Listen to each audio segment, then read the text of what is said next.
in my mouth. This boy sticks one finger, successfully does it, sticks the second one in, successfully does it. Now he's sticking 3 in, pulls them out. That's fucking 5. I'm trying to fist it, bro. Can you fist it? Do it. I'm trying to fist my mouth, dude. Can you fucking fist your mouth? Try it. Oh, he's going in. You can't quite. Oh. Why can't you fucking do it? Oh, I can't fist myself, Bro, dude. you can't fist yourself. Do you have a gag reflex? Actually, no, I don't have a gag reflex. You don't have a gag reflex. I'm gonna have to do something real quick. You're gonna want to do something now that you know I don't have a gag reflex. I gotta do something. I gotta do something. What that mouth do though? That's actually a good question to ask a girl though. Like, do you have a gag reflex? Just wondering. Yeah. And then she just sounds like, sounds like a fucking zombie. Like, yo, that's actually what like zombies sound like, and that's actually what you sound like when you try to like shove something down your throat. I'm glad. You're like, I'm glad. Like, the question is there like zombie porn out there? Zombie porn? Zombie porn. Zombies have their thing. I don't know. Is that a thing? I'm more than inclined to believe zombies partake in day trading, cosplay, bondage, probably zombie porn. Zombie porn too? Yes. So like Walking Dead porn? Walking Dead porn. Is that I mean, that's probably a thing because there's Walking Dead characters. Single most attractive Walking Dead character. Go. Show or game? Either. Well, I guess I'll give one for both. Show, Maggie. Hottie with the body. At least she cut her hair, and I mean I haven't watched it since like season 5. Yeah. But Maggie was like my babe, and I mean I guess Glenn's babe. But that's besides the point. Oh, I like her short hair though. I like her more with the long hair. I can't find a picture of her with long. Oh yeah, no, she looks good in both. You like girls with short hair though. I like short hair. Yeah. Okay, she looks good in both. Yeah. She doesn't look bad. And there's a reason for her cutting it, so it made sense. And then, the game is Carly. Oh, the woman, the season 1 goddess that is Carly. Speaking of the Walking Dead game, that kind of relates to what we're talking about today. You like how we segued zombie porn into our topic today, guys? Segued like a motherfucker. Today's the 13th. Tomorrow's the 14th. You know what comes out tomorrow? What comes out on the 14th? The Walking Dead final season! Oh my god. I can't wait to play it and stream it tomorrow. It comes out noon. I literally already have it bought. I'm going to download it at noon. Let's play it at noon. Mm-hmm. It's going to be Let's Play it. No, live stream. I don't fucking live Let's play anymore. You live play. I'm going to live play. I'm so hyped. The Walking Dead games, it's a Telltale series of games. There are multiple of them, right? But the Walking Dead ones are the most popular as far as I'm aware? Or? Yeah. They've made things like there's a Batman one, there's a Game of Thrones one. There's also Is there a Minecraft one? There is. There's Minecraft story mode. I forgot about that shit. That was a thing.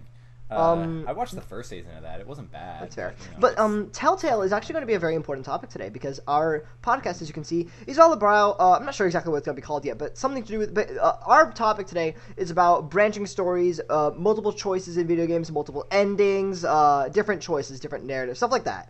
What the benefits of having multiple choices in a story can give you, and I feel like the Telltale series are a great example of that. So you have been playing The Walking Dead Telltale games for a few days now, and I've been playing it since 2012 when it came out. I know, but for the past few days you've been playing it. Well, actually for the past month. Really? Okay. You just started seeing me do it because I had basically me and my dad would play the first 2 when they came out a shit ton.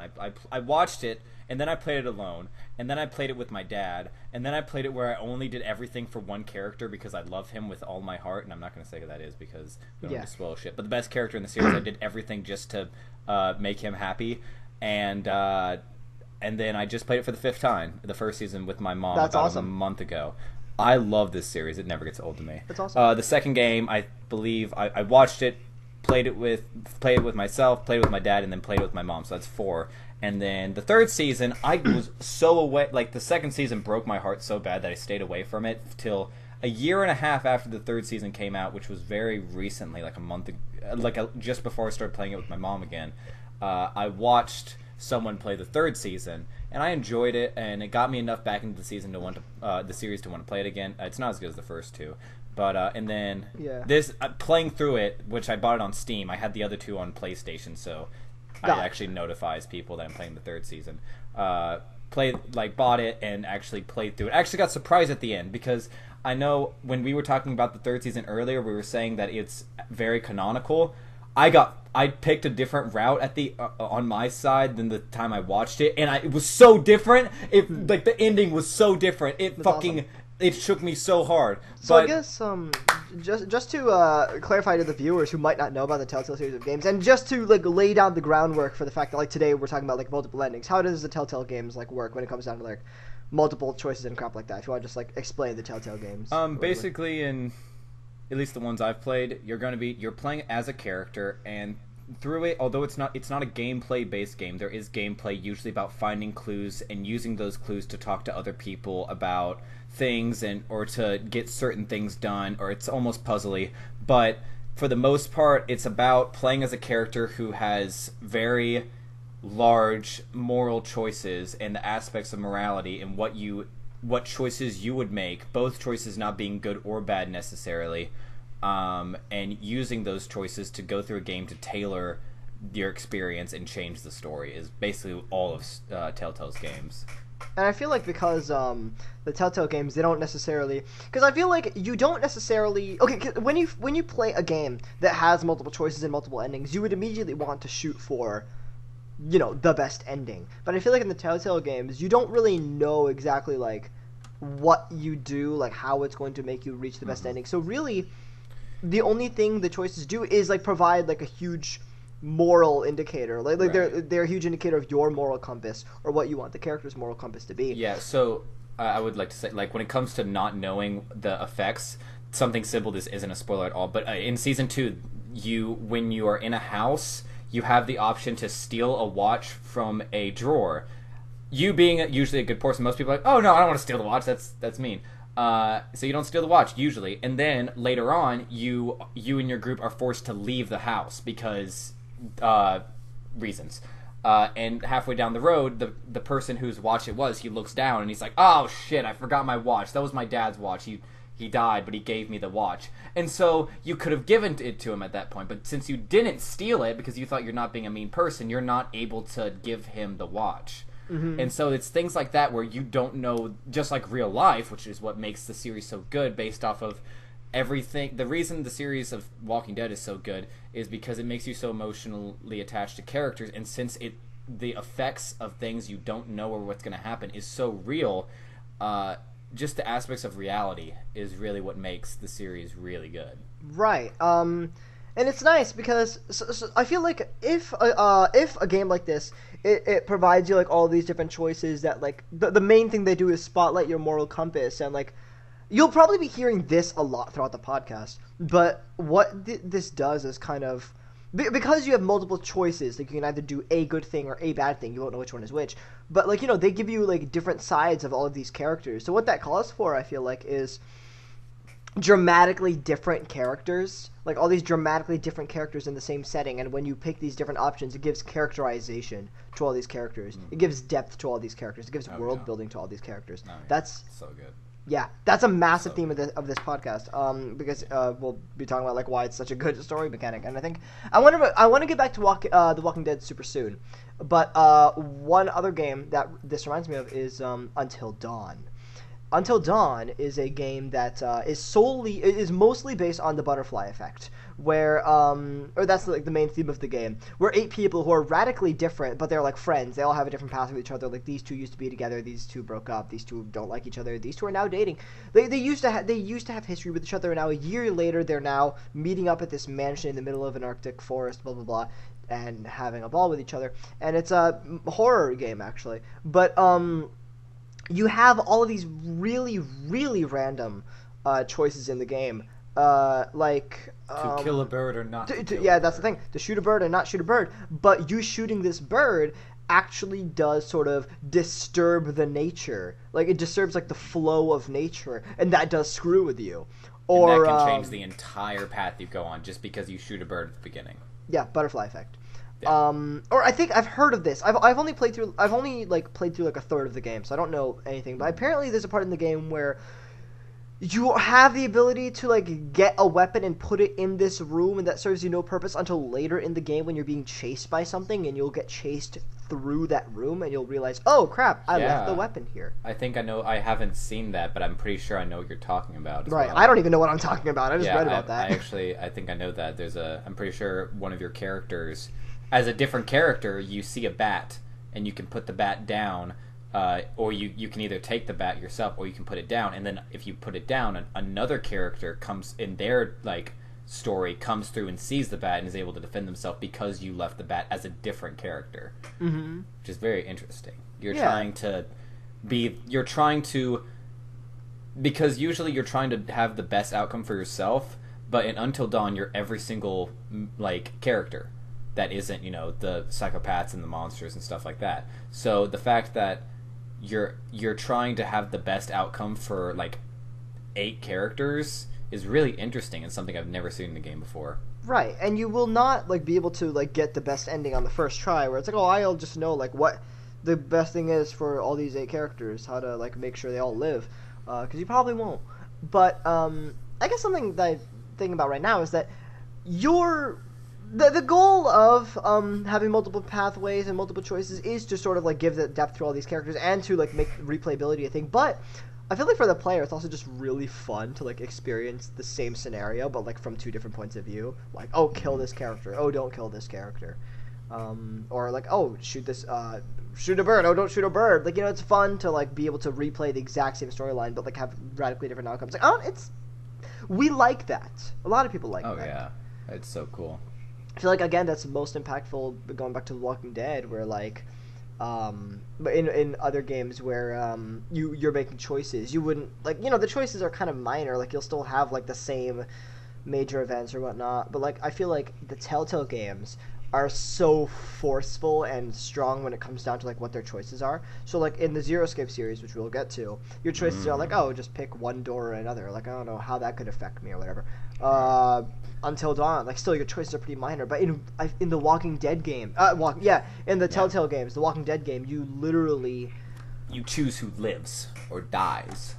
Yeah. Based, like, it is, you will have something where one person has a zombie on their back and another person has a zombie on their leg, and you choose whether to kill the zombie on the other one person's leg or the zombie on the other person's foot, or help them. Like, you basically, the game slows down and you have to choose between those 2 people who lives. Mm-hmm. And that completely changes so much of the game because of just what happens. You have to make major choices nonstop, to where they under a time limit, right? Under a time limit, you will see this little bar start going down. You're like, oh shit, oh shit, oh shit. And if you, like, don't choose, then you don't usually get a good outcome. Like, someone will usually save themselves because they have to have, they didn't make 3 different lines or whatnot, but they have 2 different ways of it going. And so usually if you don't help either of them, one of them will save themselves, or it'll, like, choose for you. But you don't get, like, a better outcome if you don't choose at all. Mm-hmm. And because they wanted to very much enforce the idea of making rash split-second decisions in the moment to make you even more immersed into the game, which they did so good on, because, like, you get so emotionally invested into characters that the Walking Dead series is the only game series on Earth that has ever made me cry, and it made me cry twice because it's very, very sad. And you can literally find, like, crying compilations on YouTube of the Walking Dead games because they are so emotionally draining. They're so good. They're so good. Yeah, no. And it feels, like, really nice how, or really cool how the Walking Dead games, like, because you're making such rash, crazy decisions that radically alter the events of the game, you don't want to feel, like, dissociated from your protagonist and feel like, oh, okay, now he's doing crazy crap or whatever. But, like, I'll make a comparison to the Ace Attorney series, where in the Ace Attorney series, you'll feel like sometimes you are making, like okay, in the Ace Attorney series, it feels like your train of logic can be ever so slightly different or ahead or behind of Phoenix's logic, where, like, sometimes you won't realize that there is a question to be asked in this case. Like, you'll say, like, oh, we got this piece of evidence, we realized this fact happened, and then you, the player, would naturally assume, or anyone would naturally assume, how did that happen? But Phoenix, because the game devs know how the case turns out, Phoenix asks the right questions, like, oh, but like, where did this happen? And there's this sort of dissociation, and it doesn't feel right.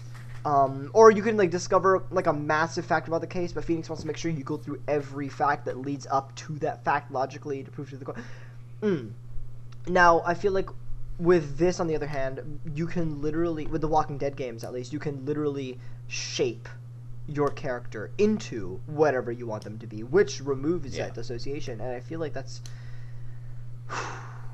really good, and I feel like that's why you have to play it. Yeah, I know. Or watch it or something. It's so good. Honestly, I feel like the main reason... I mean, it's on Steam. I'll probably play it. It is on Steam. Yeah. But if you wanted to buy all 4 of them, they're like $80 though, because all. So, because there are 4 of them, and they're like 20 a piece.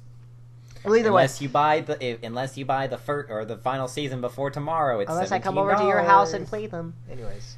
On the PS3 that's not mine.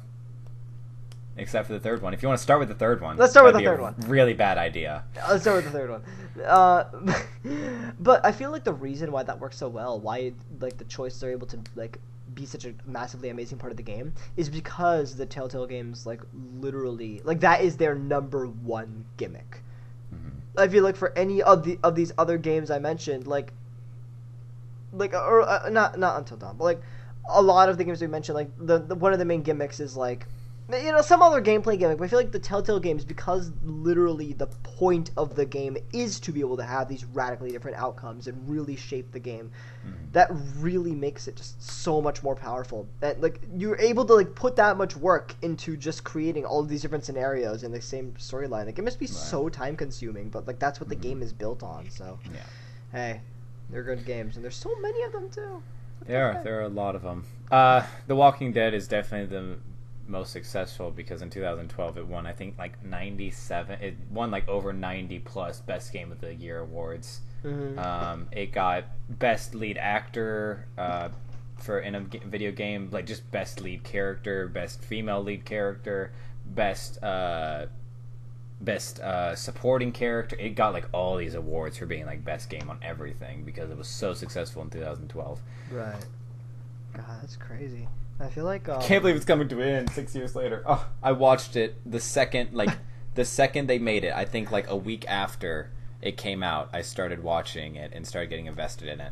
And I've been into it for 6 years now. The first time I played it was 4.5 years ago. And apparently it's worked its magic perfectly because you've replayed this episode like 5 times or whatnot. Like that's like the goal. Like that's a big, really big like result of creating a game with this many outcomes. Like make people replay it and all that.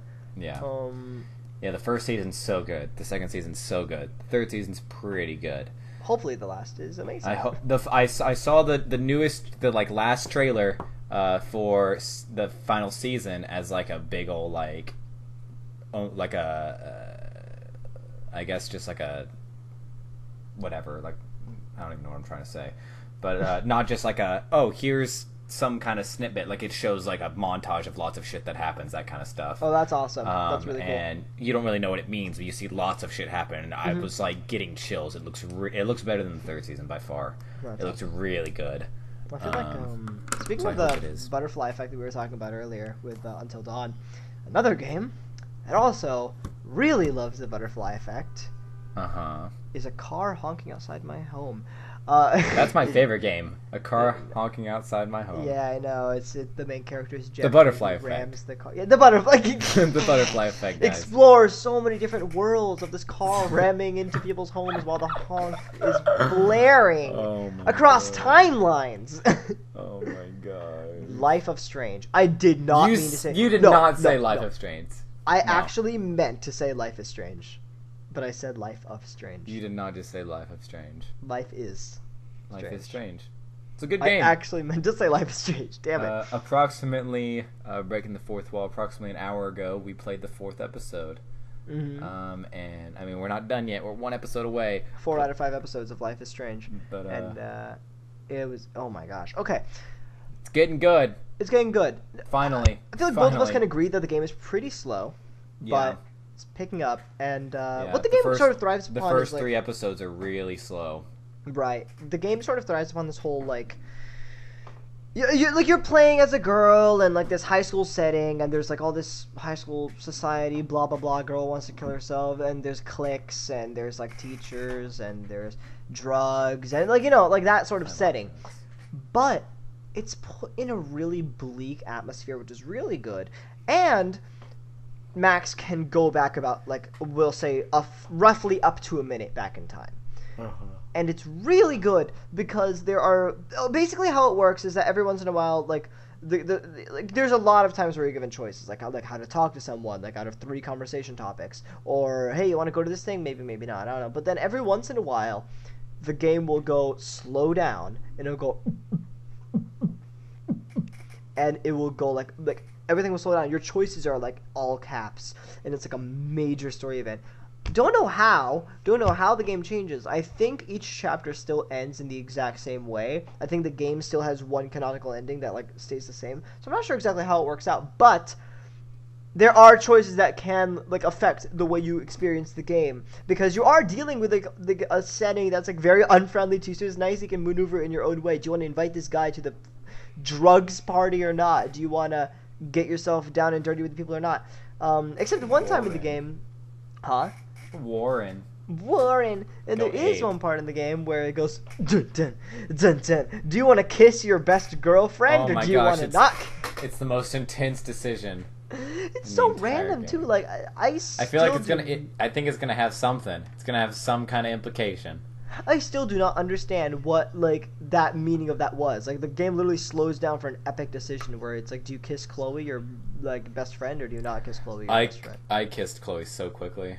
I know, and then we literally went back in time just to experience. Yeah, because we were like, wait, I want to see that again. All right, go back in time. And that's actually really good, because I think that's actually one thing that I kind of prefer over Until Dawn. I don't think you can go back and redo your decision immediately in Until Dawn. Oh, you can't do that in like any game. It was a very cool little in plot Life is Strange thing. You can. Yeah, it was a very cool like almost like plot point that you're able to make your decision as many times as you want because of this whole go back in time thing. Yes. And it's really nice because, again, explore like that game. I think is the single best at being able to just explore these different outcomes. It's really nice.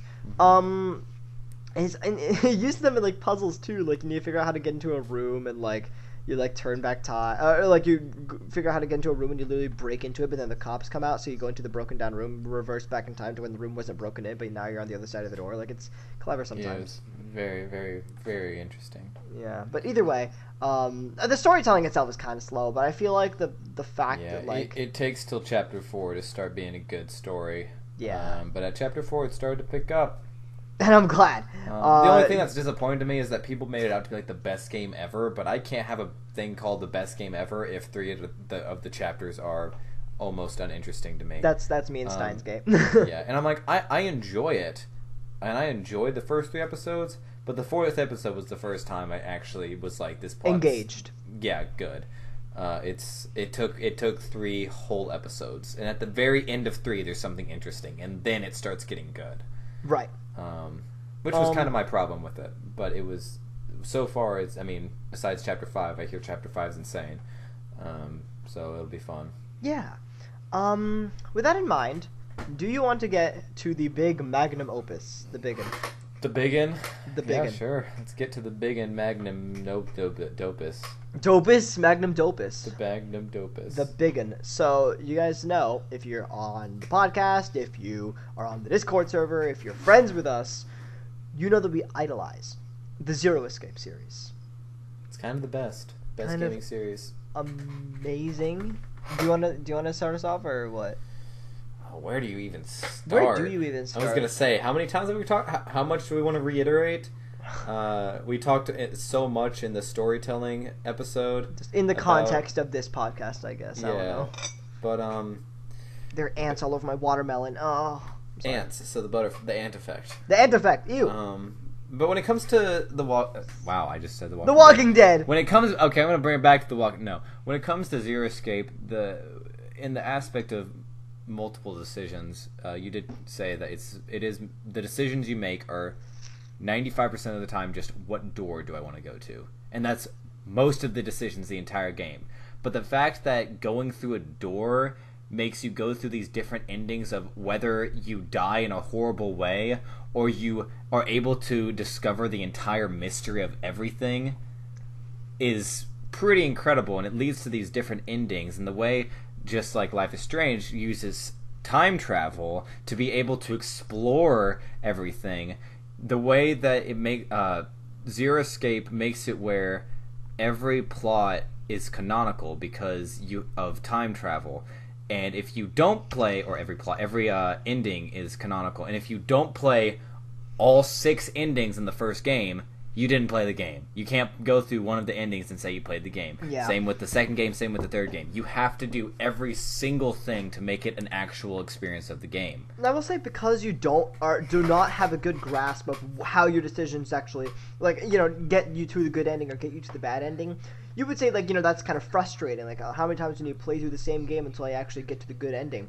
And you're right, actually. The original DS version of this game did not have a way for you to just go back in time and retry a decision to figure it out. But in the Steam release of the game, by far the best version, you have a flowchart, which literally, depicts from top to bottom. It depicts, all of your decisions in the game and then branching out into the 6 different endings in the game. Amazing. Something that we haven't brought up in this podcast yet that is related to this, that I feel like we should bring up when we're talking about 999, the first game in the Zero Escape series, is bad endings. 999 does bad endings pretty much the best out of any game like this, because usually bad ending, scary, you fucked up, go back. But in 999, there are 3 bad endings where you can die, and in these 3 bad endings, you can use math and logic, looking at the scenes in these bad endings, to figure out who the bad person among you guys is. That's amazing. Also, just the fact that you need those bad endings to get good endings is really cool. Yes, so there might be some other visual novel that does this, not sure, but in this game, you need to get one of the endings. We'll call it the 4th ending, the Zero Lost ending. You need to get the Zero Lost ending, which is one of the most heartbreaking parts in the game. Ugh. Oh my god, the incinerator. When a snake grabs its prey, it rarely lets go. Sorry. Anyways, sorry. You have to get the Zero Lost ending first, and it's not a good ending. Cool stuff happens, but you die. Oh, it's pretty cool. Oh no, yeah, it's cool, really cool. It's pretty cool. Doesn't have the best end at the end of the Zero Lost ending, but then, only then, can you actually pursue the true ending. And otherwise, if you try to pursue the true ending before getting the Zero Lost ending, then you'll just get a dead end. And this is one of the really cool parts of Zero Escape, is the fact that the premise for all 3 Zero Escape games is that it's 9 people locked in a facility, trapped, have to find the way out of this death-defying game. And you feel like that is the premise of the game. Death-defying trust and, figuring out blah, blah, blah, getting close with these guys and trying not to die, and the puzzles. To an extent, that's true, but they never tell you that the big underlying gimmick of all of these 3 games that makes them thrive is time travel. They never tell you that until one part in each of the 3 games where you realize, oh my god, time travel is a massive story element in this game. And it's subtly put in so beautifully all the time. In 999, not spoiling it, but that's kind of the reveal moment in that game, where you realize you actually need to get one ending before the other, and you use information from one and use it in the other, and it's very, very well done. And yes, exactly. If you've only discovered just 1 or 2 endings, you haven't played the game. The second game in the series, Virtue's Last Reward, you literally are unable to just start the game and get the good ending. You need to experience all 24 of them if you actually want to have. Well, you can get up to 19 to beat the game, I think, but you have not really experienced Virtue's Last Reward if you haven't played all 24 endings or whatever. It would be bad if you had to literally play through the whole game 24 times. But flowchart, so literally go back to a point in time. It's beautiful. By far, my favorite. It's still long. But it's still a long game, but hey, c'est la vie. But it's a really, that's in contention for best game ever. I know. Same with other games.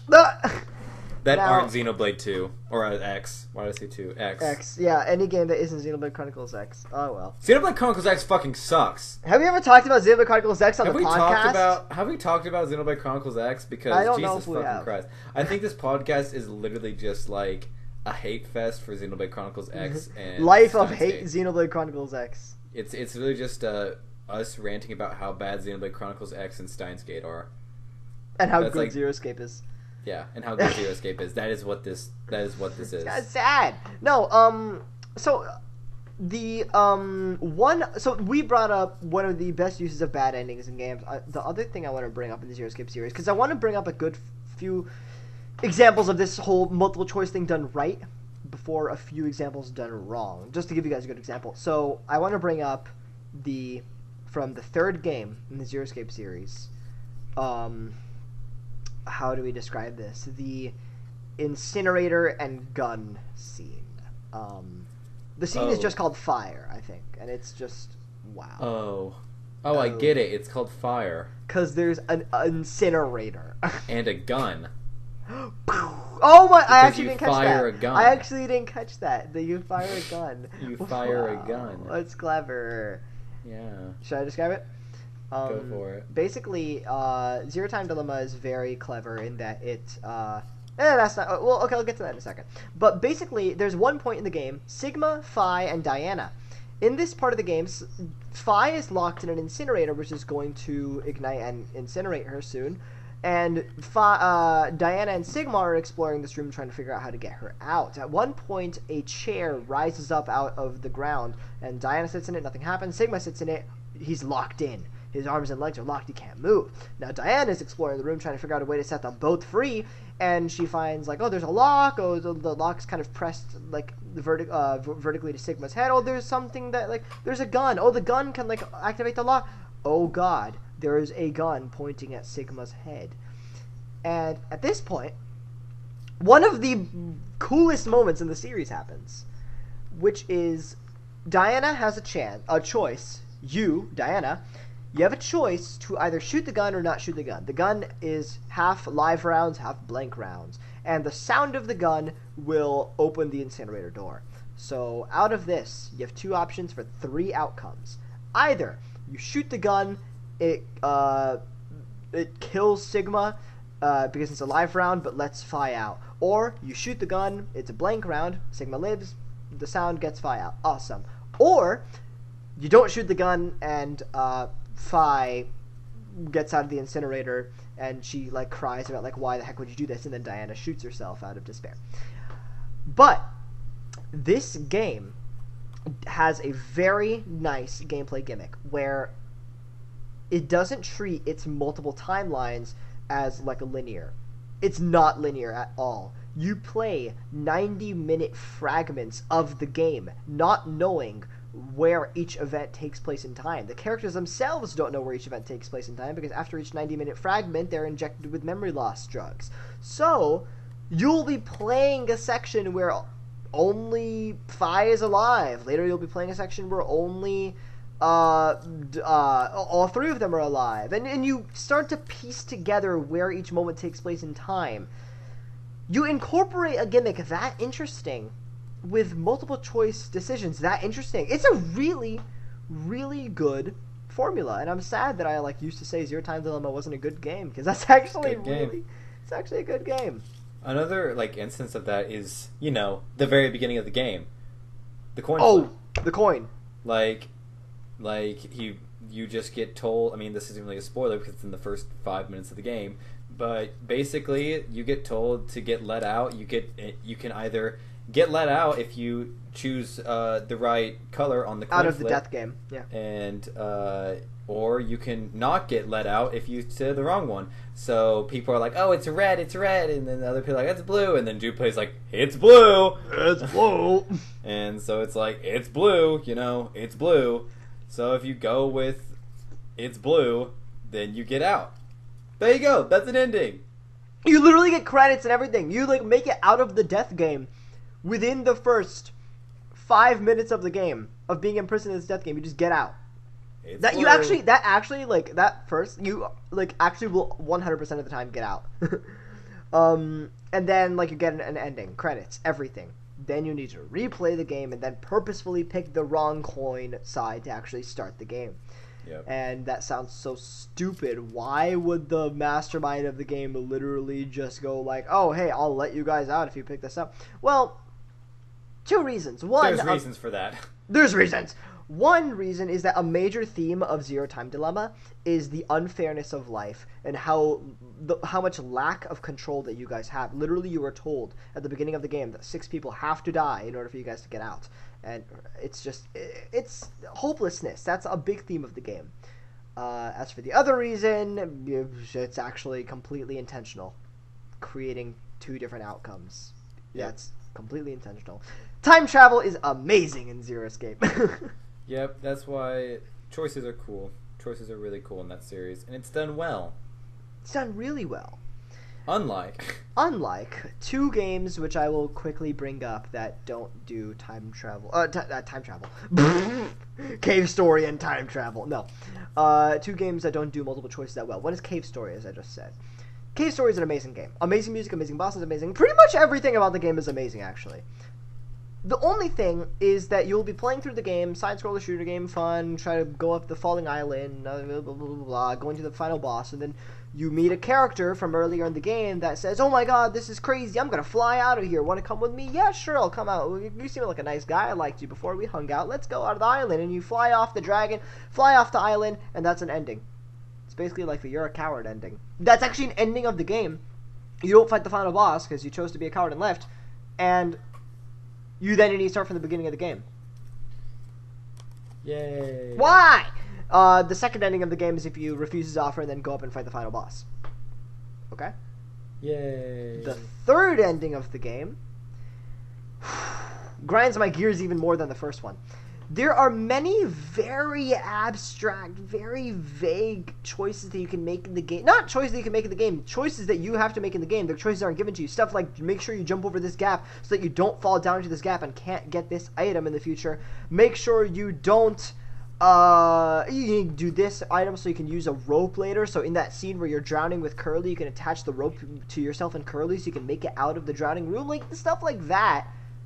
Really random choices in the game so that after you beat the final boss, when you're escaping from the falling island, there's now a door that is always locked that is now open, and you can go in this door to basically go into hell and fight the actual final boss of the game. Cool stuff. Without a guide, you have no way of knowing how to reach either of those endings, and that doesn't really do endings good. That's not a good way to do endings, because you don't get any character buildings, you don't get any world building, you don't get any satisfaction that you did the right thing. It's more of a secret, but that's not good when it's like, you know, the literal difference between which final boss you fight and all that. Like, it's not good, you know. Oh, I know. And the other example, which I'll quickly explain, is Steins Gate, where literally I'm completely victim to this, where basically like you'll play through the game normally, and then after chapter 6, you'll basically reach an ending. Oh, how do I get past this? Well, if you do very specific objectives on your phone from text messages people give you, then when you reach chapter 6, you actually boo. Then you won't get an ending. You actually will keep going to chapter 7, and then if you don't know what specific objectives to fulfill in that, then you'll get another character ending, and it's not smart because what is really good about multiple choices in video games is that you are able to give character building and world building and being able to explore the differences in characters without like actually changing, like without like doing really awkward things in the story, like, oh, I'm a bad guy now, oh, I'll all of a sudden a good guy now. No, you literally just make different choices in different playthroughs of the game to like exploit these different sides of these characters. It's really nice. Yeah. And not to mention just the fact that, like, you know, it likes to explore. You feel like you did something right or you did something wrong. It's good. Like, I feel like that's why multiple choices work so well, and why there's a lot of examples of them being done badly. Stuff like Walking Dead, Zero Escape, Until Dawn. I feel like those are all good examples, you know? Mm-hmm. Yeah, I think a lot of it comes down to when the choices are made off of character building and morality and advancing a plot, that's when they're done, and changing a plot also is when they're done well. But when they're used as things that aren't guided by the game and they're frustratingly put in for the players to somehow figure them out to advance the game and change the game, that's when they're just not like implemented, and the execution of the game is just at fault. Mm-hmm. I feel like we were actually talking one time about what if like the Ace Attorney games had choices or something like that. Mm-hmm.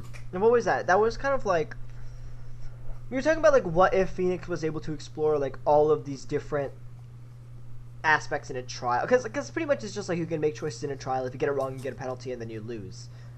Yeah. But what if if the judge was not, so close-minded? Basically, that's the only change you would need to make, and then you could actually explore. What if there were multiple ways to win a case? Like, because there are times where I have pieces of evidence and I'm like, no, I can literally explain why this helps me, and then they're like, nope, you're wrong. Mm-hmm. Like, what if there were like you had, let's say, 3 ways that could get you to the end of the case and win, and like lots of ways that didn't. But if your mindset was on par with a different way that isn't the real way, you could try to follow that, and if you pick the right way, text dialogues and the right decisions, then you could get to the end still, because you are still exploiting pieces of evidence that are correct.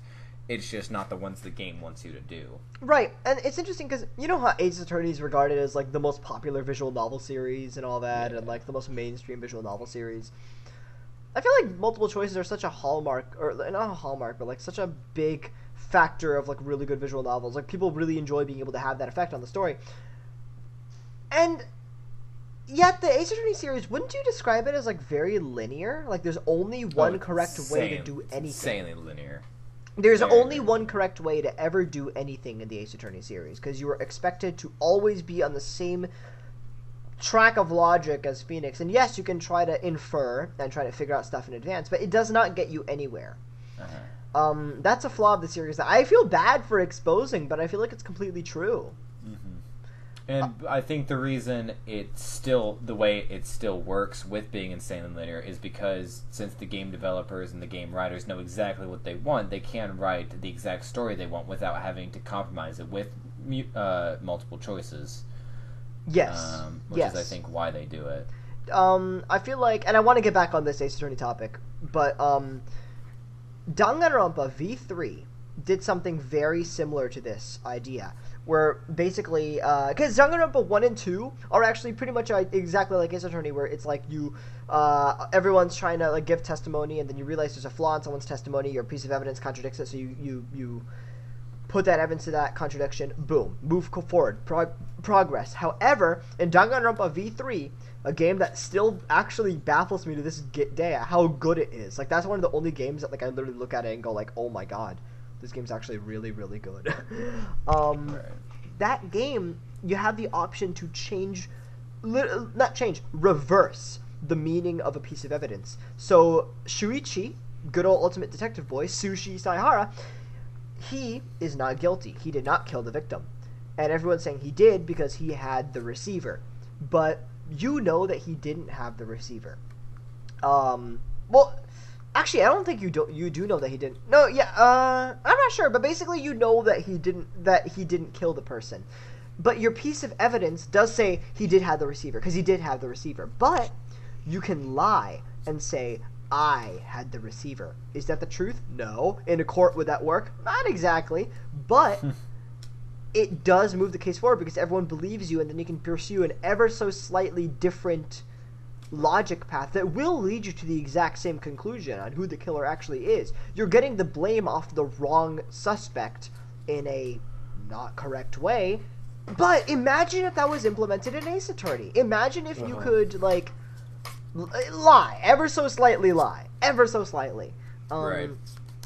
I feel like, actually, do you remember in, slight spoilers for Trials and Tribulations Case 3, do you remember in the end of Case 3 of Trials and Tribulations, Fura Tigre and all that, where basically Fura Tigre, like, he acts like he doesn't know what the bottle of potassium cyanide that killed the victim looked like, because he wasn't even there, right? but then at one point you literally show him the only bottle that you even have with you is a green bottle of like perfume from John blah blah blah blah, right? French guy. Right. So then you show him the bottle, and he goes, and you bluff and say, and you have the choice of saying, "Oh, that's not perfume, that's," and you have to say potassium cyanide, and then Fury Tigre goes, no, I know what there's no way, you doofus. It's the potassium cyanide bottle's brown. How would you? Oh crap, something like that. Just different ways. I mean, it's not the smartest thing. More ways of doing it. Yeah. So I feel like if you had different ways for doing that, which would obviously make the writing super difficult, but the games are very linear. You only have one way to play them, and you know what? Let's just say if Ace Attorney 7 incorporates that as a mechanic, I will be... Imagine if Ace Attorney 7 is like on the Switch, full HD, and it has the ability to like explore a case in like 3 different ways or whatnot, with the same conclusion. Obviously, the guy's guilty and this guy's innocent, but imagine if that was like a big introduction to Ace Attorney 7, the fact that you can experience a case from all these different ways, that it's not incredibly linear, and that you're not going to always be dissociated from Phoenix Wright. Wouldn't that just be amazing?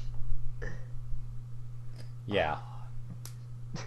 So, either way, I feel like that is more or less pretty much the big message that we wanted to give off, is the fact that when you have these big, like when you have a visual novel, mostly visual novels are the main video games that have this whole multiple choice thing.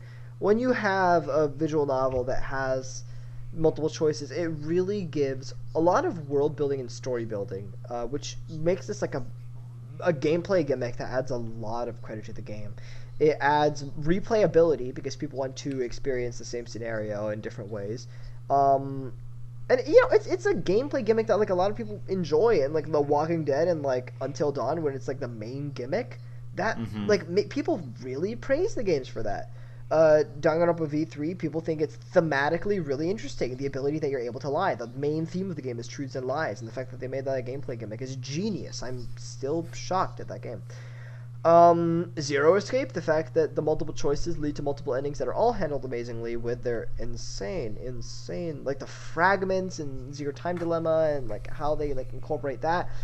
People use it so well, and it's so enjoyable, and if I wasn't trying to if I had the ability to just like throw out $80, then I would play the Telltale games. Yep. Or you could just watch someone play it. Yeah, but it's a good process too. But how long is one playthrough?